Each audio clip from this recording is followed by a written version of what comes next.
삼국의 건국과 발전. 한반도에서 철기 도구가 널리 퍼지면서 생산력이 크게 늘었습니다. 사회는 계층이 또렷하게 나뉘고 백성들 생활도 한결 복잡해졌습니다. 힘센 국가는 주변 세력들을 끌어들이며 영역을 넓혀갔습니다. 국가의 지배자인 왕은 권력을 강화시키며 법과 제도를 갖추고 정치를 펼쳤습니다. 그러니까 중앙집권제 성격을 띤 국가가 등장한 것입니다. 이 시기에 한반도에서는 고구려, 백제, 신라가 차츰 중앙집권제 국가로 성장했습니다. 세 나라는 한반도의 주인이 되기 위해 치열하게 경쟁하는 한편 저마다 독특한 문화를 꽃피웠습니다. 건국신화로 본 삼국의 탄생. 고려시대 김부식이 쓴 삼국사기에는 신라, 고구려, 백제의 순서대로 건국되었다고 쓰여 있었습니다. 앞서 살펴본 당군안검의 신화도 그렇지만 삼국의 건국신화에도 실제로는 일어날 수 없는 이야기가 자주 나옵니다. 하지만 이 이야기들을 꼼꼼히 들여다보면 허황된 이야기 속에 담겨있는 실제 역사를 발견할 수 있습니다. 삼국의 건국신화를 한번 살펴볼까요? 먼저 신라의 건국신화입니다. 진안이 경상도 일대를 다스리던 때입니다. 고조선이 무너지자 한 무리의 고조선 사람들이 진안으로 건너왔습니다. 이들은 서라벌의 산기슭에 6마을이 이루며 살아갑니다. 하루는 마을 촌장이 남산 기슭을 바라보는데 우물 옆 숲에서 말이 무릎을 꿇고 울고 있었습니다. 가서 보니 말이 울다 사라진 자리에 큰 알이 놓여 있었습니다. 그 알에서 갓난아이가 나왔는데 이 아이가 바로 박혁거새입니다.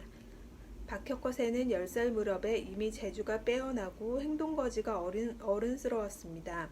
6마을 사람들은 기원전 57년에 박혁거새를 거서관으로 모시고 나라를 세웠습니다. 거서관은 지난 사람들 말로 지도자, 우두머리를 일컫습니다.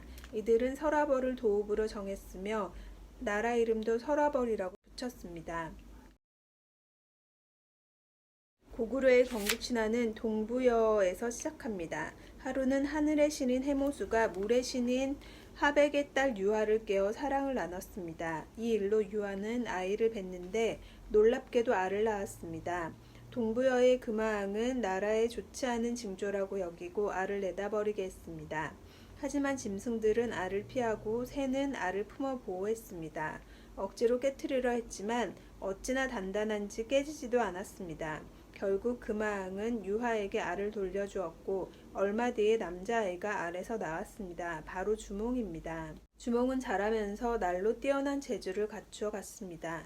주몽이라는 이름도 부여말로 활을 잘 쏘는 사람이라는 뜻입니다.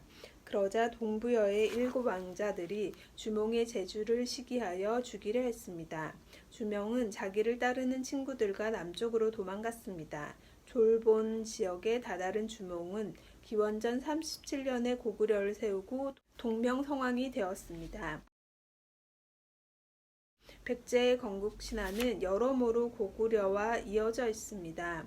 주몽이 동부여에서 도망 나와 졸본 지역에서 고구려를 세울 때의 일입니다. 졸본 부여의 왕은 주몽이 특별한 사람이라는 걸 알아채고 자신의 딸과 결혼을 했습니다. 이때 낳은 맏아들이 비류, 둘째 아들이 은조입니다. 그런데 두 아들이 청년으로 자랐을 무렵 주몽이 동부여에 있을 때 낳은 아들이 찾아왔습니다. 이 아들이 주몽의 뒤를 잇는 태자 자리에 올랐고 비류와 은조는 고구려를 떠나 남쪽으로 길을 떠났습니다. 그러다가 비류는 미추홀 바닷가에 터를 잡았고 은조는 위례성에 도읍을 세우고 나라 이름을 십제라고 정했습니다. 이때가 기원전 18년입니다. 하지만 비류가 터전을 잡은 미추홀은 땅이 습하고 소금기가 많아서 살기가 힘들었습니다. 반면 온조가 위례성에 세운 도읍은 농사가 잘 되고 살기 편했습니다. 그러자 미추홀 사람들은 위례로 찾아와 몸을 맡기고 나라를 합쳤습니다. 십제는 크게 성장했으며 나라 이름을 백제로 고쳤습니다. 삼국의 건국신화에 따르면 신라의 박혁거새와 고구려의 주몽은 알에서 태어났답니다. 옛날 사람들은 하늘을 나는 새가 하늘과 땅을 연결하는 동물이라고 믿었습니다. 따라서 아래서 태어난 사람은 하늘신의 후손이기 때문에 나라를 다스릴 고귀한 권한을 갖게 됩니다. 이런 난생 신화는 세계 여러 지역에서 전해져 내려옵니다.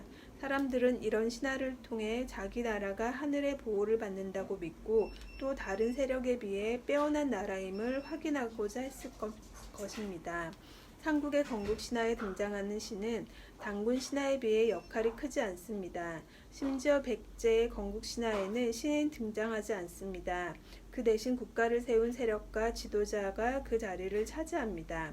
여러 건국 신화 왕은 여전히 신의 보호를 받지만 스스로 온갖 고난을 이겨내고 나라를 세웁니다.